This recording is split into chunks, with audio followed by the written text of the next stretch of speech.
വയനാട് ദുരിതാശ്വാസ പ്രവർത്തനവുമായി ബന്ധപ്പെട്ട് സംസ്ഥാന സർക്കാരിൻ്റെതായി പുറത്തു വന്ന കണക്കുകളിലെ പൊരുത്തക്കേടുകൾ തുറന്നു കാട്ടുന്നതിനും വയനാടിന് പ്രത്യേക പാക്കേജ് അനുവദിക്കാത്ത കേന്ദ്ര സർക്കാർ നിലപാടിൽ പ്രതിഷേധിച്ചും ചെറുപുഴ മണ്ഡലം കോൺഗ്രസ് കമ്മിറ്റിയുടെ നേതൃത്വത്തിൽ ചെറുപുഴയിൽ പ്രകടനവും പ്രതിഷേധ യോഗവും ചേർന്നു. ചെറുപുഴ മേലെ ബസാറിൽ ചേർന്ന പ്രതിഷേധ യോഗം DCC നിർവാഹക സമിതി അംഗം KK സുരേഷ് കുമാർ ഉദ്ഘാടനം ചെയ്തു.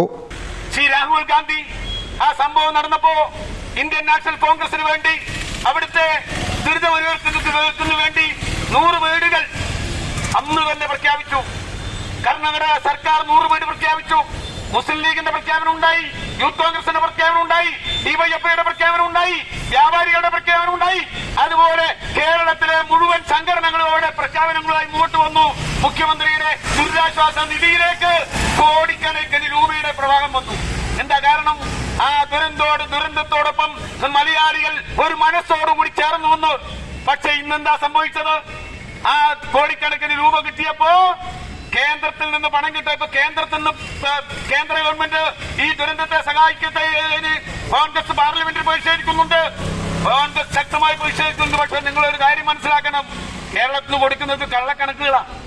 TP ചന്ദ്രൻ അധ്യക്ഷത വഹിച്ചു. നേതാക്കളായ A ബാലകൃഷ്ണൻ, ജോൺ ജോസഫ് തയ്യിൽ, തോമസ് കൈപ്പനാനിക്കൽ, ലളിത ബാബു, രേഷ്മ വി രാജു എന്നിവർ പ്രസംഗിച്ചു. അമ്മു, നിനക്ക് ഓർമ്മയുണ്ടോ നിന്റെ കുട്ടിക്കാലം?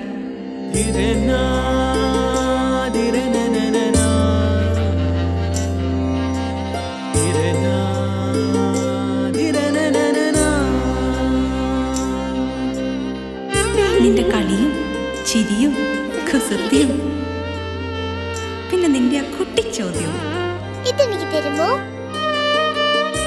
തരില്ല. ഇതേ എനിക്ക് എന്റെ അമ്മ തന്നതാ. മുത്തശ്ശിക്ക് ഇതാര് കൊടുത്തതാ?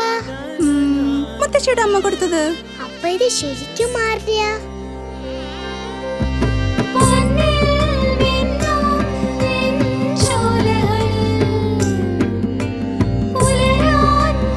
ഇതെനിക്ക് തരുവോ?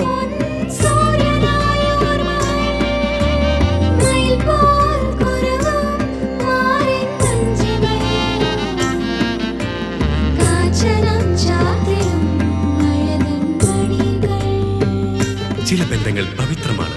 കണ്ണും നിറയും മനസ്സും നിറയും. സ്വന്തം ജോസ്കോ ജ്വല്ലേഴ്സ്. ഇനി സംശുദ്ധമായ സ്വർണം ചെറുപുഴയിൽ.